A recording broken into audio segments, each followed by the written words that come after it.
Hello world! WayofTime here, bringing to you another episode of EEPower. Now, I have learned a lot of stuff while playing around with some of the Lua programming language on a different world. What I have learned is a little annoying, but it should be understandable. Basically, one of the main things is that the program, Lua, all of the APIs have their own set of global variables. That means that an API cannot call another API's global variables, which means that they are only global for that particular API, meaning the functions within the API can call all of theirs, but it means that, for instance, if I want to have a movement API and a Quarry API, the Quarry API cannot use the variables themselves from the movement API. That being said, looking at some of my code that I have predetermined, it looks like that won't be actually too much of an issue. So I basically went out and coded a bunch of code, and hopefully I'll be able to get this movement API working much better. The plan is that I will get the movement API first down pat, and then I'll try to get the Quarry API. The movement API I'll do all of this episode.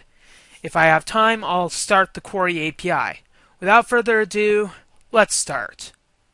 Okay, the very first thing that I'm going to do is I'll save this, and I'll actually keep it there so I won't exit the program. And what we're going to want to do is make some sort of program or function that will set the position of the current quarry. The turtle. Let's call it the turtle. So basically what you'll want to do is check the exact position that the turtle is on. So for instance, the block that this turtle is currently occupying is not where I'm standing, but where it is standing. So currently it's at x equals negative 104, y equals 65, z equals 254. And it's also facing forward, which is 0 in this case. So what we want to do is make a function that will set the position. And what this will require is an x, a y, a z, and a direction. Okay, with that, what it'll do is basically declare these new global variables to this API: current x, current y, and the current z, as well as the direction that it is facing.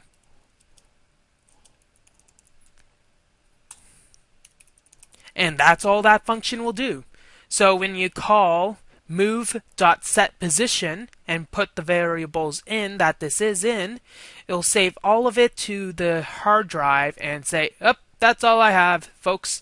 This is where I am. Deal with it. So now that we have that, we have to make some functions. Now that we have turn2, we have to make functions that will allow it to basically turn to a particular direction and then go in that direction. So the first one we'll do is minus x. Minus x. And it'll be a void function. But what this function will do is not just be void, but it'll return the state if it moved or not.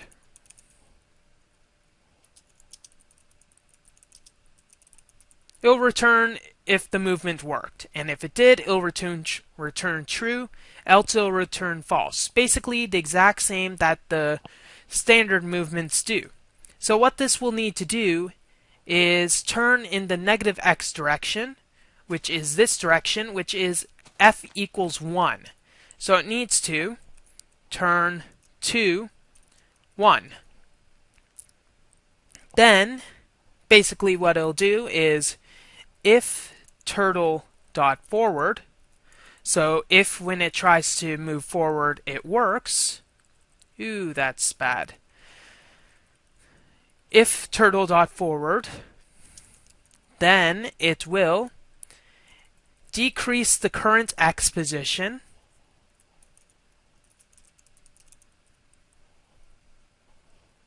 current x, or is it current dot x? What do I have? Let's delete these and check what I have. Current x, so no dots, which is the Lua convention. No dots is the Lua convention unless it's an API. So subtract 1 from that, and we will return true. So it will only change the counter of the current x if the movement worked. Otherwise, or else, it will return false. And end that. And then that's all it will do. So let's save it, exit it, and let's go into our Lua program.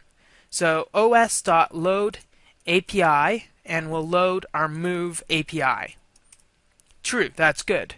So what we'll now do is take away this,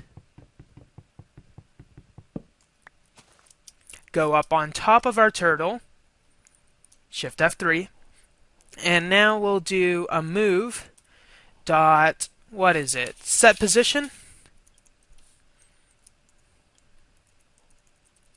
and we have our x,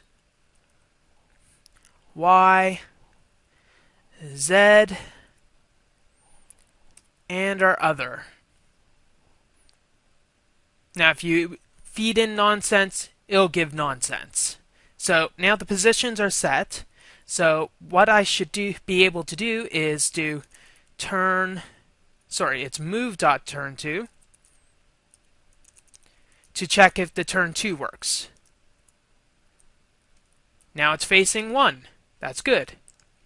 Let's try move.turn2 0. Good. Move.turn2 3. It should turn left. Okay, there is a problem with my turn 2 command, it apparently seems. So I should edit move and see what the problem is. So edit move. Let's check our function and see if we can find anything. Okay, what it does is if direction equals 3 and new equals 0, then it'll do that. And then it'll end. So our case was if direction equaled 0 and new equaled 3. And then it did the end. But then it still checked the... Okay, so I need to return. If I put a return in here, it will basically exit that particular part. And do I return false or true? It doesn't really matter. So return. And if I put a return up here as well, it should do the same thing.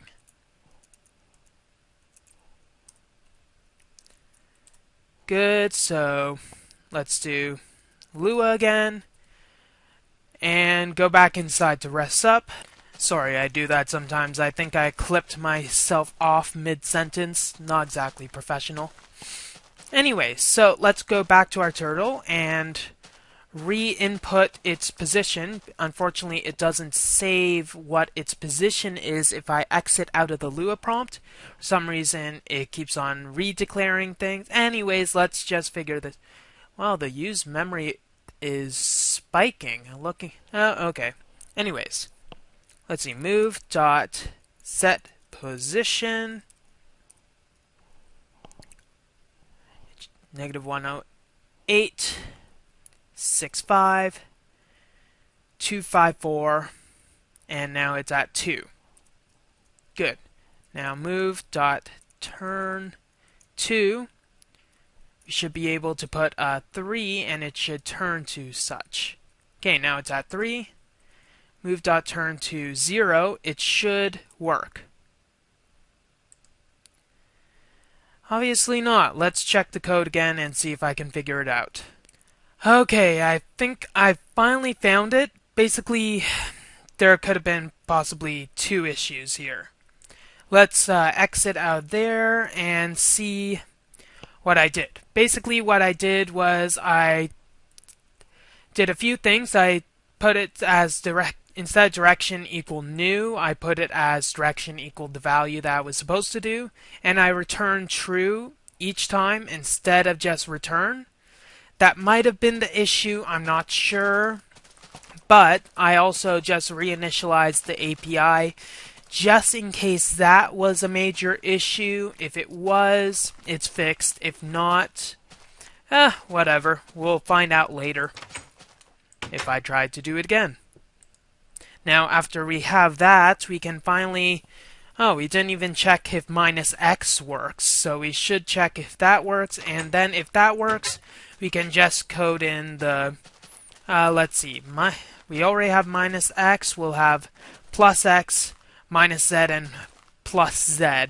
We don't really need a +y or -y, since those are just move up and move down, so whatever, we'll just keep on working. Okay, so we got that. Let's test this. Lua, we'll just set the position again. Eventually, I hope to have this in some sort of script file, but let's not care about that. It's all zeros. We won't even care about the position right now. Move.turn 2, 3. It should just go left, and that should work. So now if we do move.-x, void. There, it moved over. Now I'll keep on moving. And -x, -x, -x. Good, good, good, good, good. And it's returning the Boolean of if it worked, and not any others. So maybe I should bring it back to where it was, but we're going to have to exit that anyways so that we can add our other programs. Edit, move. Here's where we can tell if just reseeding the API works. We'll just do the function of +x, and if reseeding the API was the issue, +x shouldn't be able to even do anything. I'll just recode it and show you. Okay, that's good. Let's exit, and we'll declare the function. So we'll have to set the position as going that direction. That's 1. So move.setPosition 0, 0, 0, 1. And now we'll do a move.+x. Attempted to call nil. So that means that the OS might not be seeded. The API, rather. So let's load move.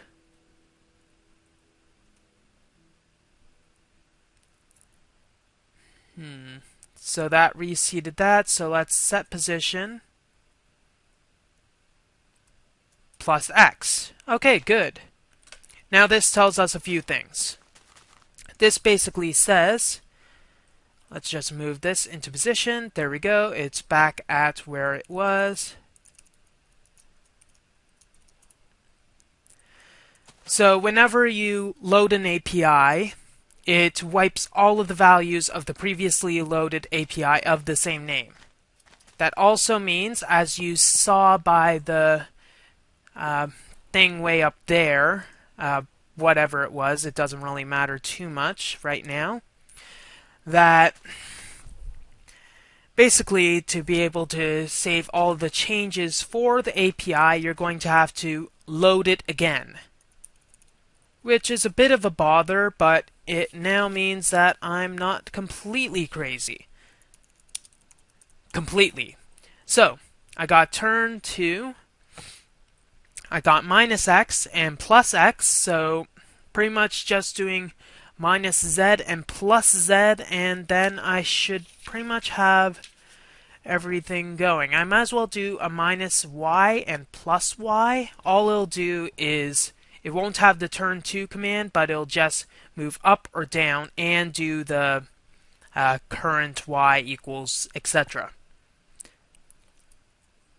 Okay, we got minus y, we got plus y, we got minus z, which goes in the 2 direction, and plus z, which goes in the 0 direction. So that's good. Now the only problem with this is the fact that it requires to be able to, go to a particular place with all of these coordinates. So what I'm going to do is make 2 simple functions, go to and elevate to. And then I'll make 2 complex functions, which I'll get into afterwards. So the go to and the elevate to are the main things that you want to use in this whole moving algorithm API. For the go to, we'll have x and z. X and z will be the only positions that this will basically move it to. So what we'll do is make a local variable for diff z, and that'll equal the z, which we input, minus our current z. And we'll make a local diff x, which equals x minus current x. Good. Now, if our diff z is 0, what we'll do is basically return. Not return. We can't really do anything. Basically, it doesn't do anything. Otherwise, if diff z is greater than 0, we'll do the following thing. We'll do a for loop from I equals 1 to diff z, and for that we'll just do plus z. Otherwise, what we'll do is for I equals 1, negative diff z, do minus z, and end. So what this little segment of code will do is it'll check what the difference between where you want to go and where you currently are is. So if the difference is 0, then it'll do nothing. It'll stop and do nothing. Otherwise, if diff z, if where you want to go is greater than 0 and it's nighttime, no, it's not an and statement, it's actually nighttime. Just goes to show what happens when you're programming out in an open field. Okay. So, as I was saying, what was I saying? Okay. So basically, it'll do a do loop and go in the positive z direction, which is this way. Hiya, hiya, hiya. But, otherwise, what it'll do is basically do a do loop in the other direction. Now, because of the collision thing and no way to break through it, if it gets stuck somewhere, it gets stuck somewhere, but it remembers the position it currently is at. Now, we did the z direction, we need to do the x direction as well. And it's pretty much the same thing if I don't have my caps locks on. If diff x equals 0, then else if and end. Okay, good. Give us some space, and we got go to done. So let's test this and see if we actually have anything. So once again, we'll go into Lua, we'll set the position, or actually we'll have to do the load API. There we go, the API is loaded. We'll go right above the thing, gawking at it while we do so. And we'll have to set the position. Move.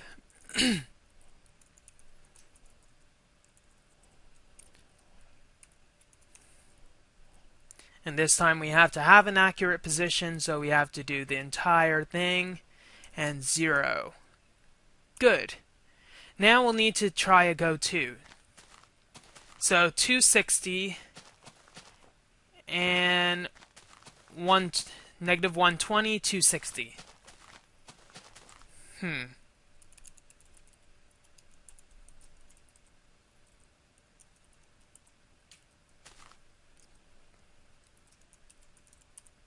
Okay, that's more than enough, so what we'll do is move.go to, what was it? Negative 120 and 260.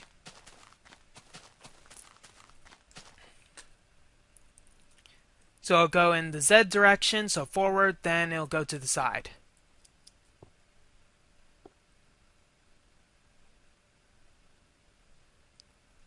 And without a hitch, it has moved way over here next to this little pit of nice dark despair. And is it at the correct position? Yes, it is. Ha ha! Amazing what you can do with for loops. Now let's exit this. Edit move. And you see what one section of our go-to command is. Wow, we have a lot in this API. Basically, what we'll do is pretty much the exact same thing, only one section for elevate to, which will just deal with the Y position. Now, I wonder if I could ride on one of these. That'll be a very demented elevator. Okay, so what I just tested after I programmed in the elevate to was basically stress testing the go to. I put in the exact same coordinates that it currently is at. I'll do it again just to show you. And nothing whatsoever happens. So this pretty much guarantees that it won't just go batshit crazy on us if we do something odd. Now let's try elevate to. We're at 65. Let's try to elevate to 70. Oh, we gotta do move.elevate. Obviously, it could not move while I was on top of it, but it can move while I'm not on top of it. And if we try to put it to 60, if we try to put it to 60, it'll go down, but then stop at its 64. And if we bring it back to 65, it'll go right to 65. So it looks like this is working pretty much 100% of the time. So let's exit this and then go with a little icing on the cake. I'd say so. A little icing on the cake. Make it a little extra awesome. Now let's say your turtle knows exactly where it needs to be, but the only thing that's blocking it from its destination is a pesky little mountain. Now, what it could do is it could fly up above it and then go across it and then go down, but that's wasting your precious fuel supply that you have on this structure. So what I think we're going to do is make a force go-to command. It'll be pretty much the same as go-to, but what it'll do instead is if there's a block in the way, it's getting through that blasted thing. So let's make the function force go to. And we'll have it X and Z to start off with, shall we? So once again, we'll pretty much start the exact same way. We'll do a local diff Z. And we have to compare it against our current Z, and we have to also compare our X. Now, we do the stereotypical thing. If the diff of Z equals 0, then we don't do anything. Otherwise, what we do, if the difference is greater than 0, we'll do a for loop of I equals 1 and diff Z. That's simple, but here's the kicker. If there's a block in the way, it's going to break it. So what it'll do is while it is not plus Z, so plus Z will return true if the movement is true, but false if it isn't true. So pretty much while false, while it cannot move in the Z direction, it will dig what's in front of it.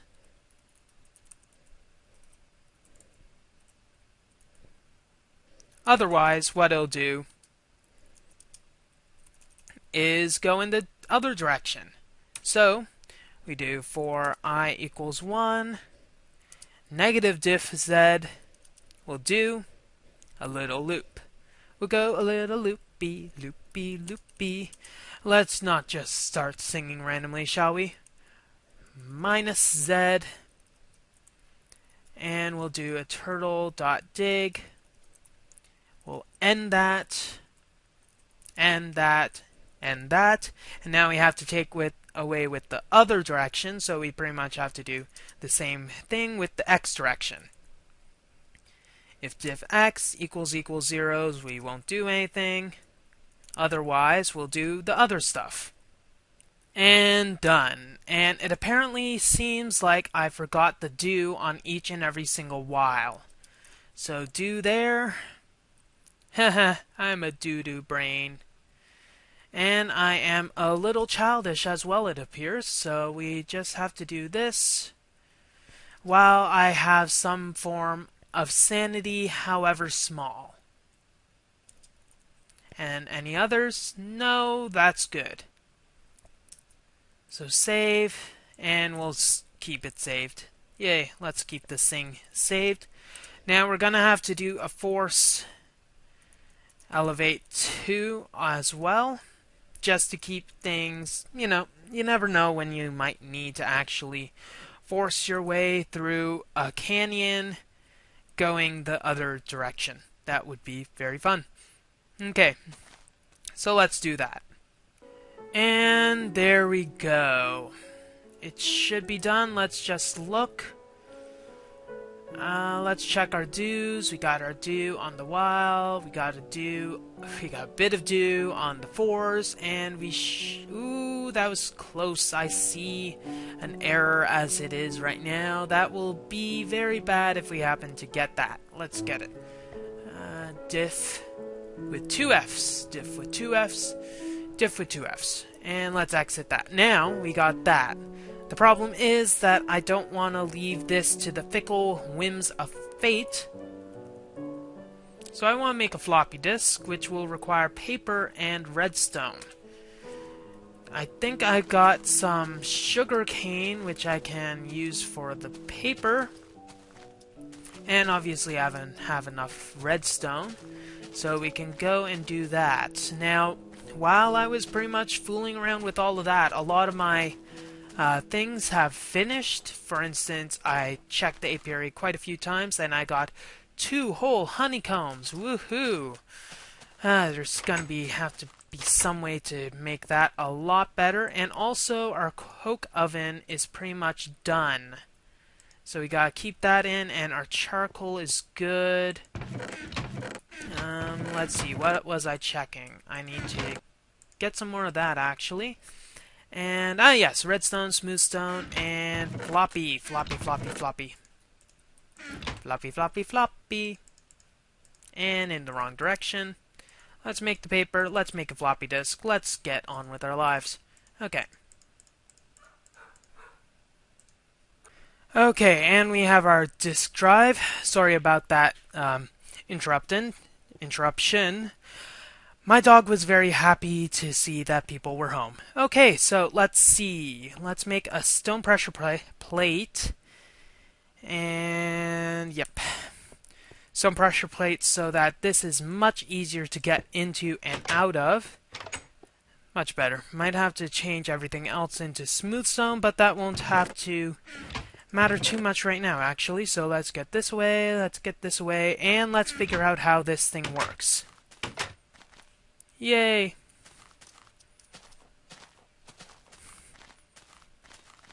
Walking, walking, walking. Okay, so now we're going to want to somehow save this onto a floppy drive. And we're gonna have to figure out how to do so, since I've never actually used this before, so we'll just have to learn as we go. Now, I don't want to do anything too drastic and find out that I have lost something. So I'll put this in, and let's actually learn how to do this properly. Okay, what I'm going to do is go into Lua interactive mode and do disk.has data and do a side which is my right. And close that. And apparently it has data. Supposedly. So I'm not sure if it actually does anything. So maybe just in case, what I'll do is make another turtle later and see if anything actually happens. And sleep time. Okay, now that it's daytime, what I'll do is close this, and I'll set the label of this.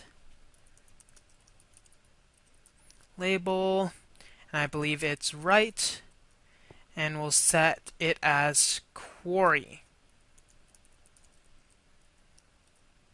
Good. So supposedly it now has a label of Quarry.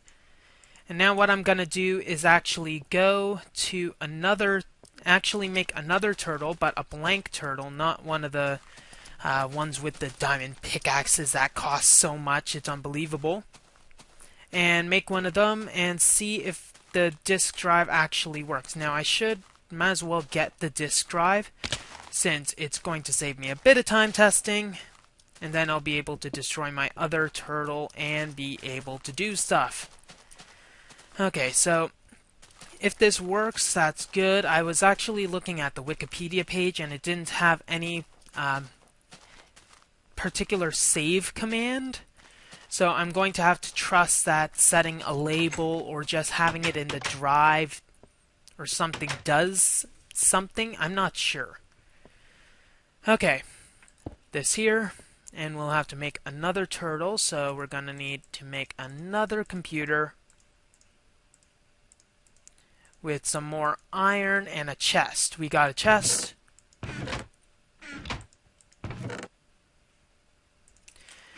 And we got iron.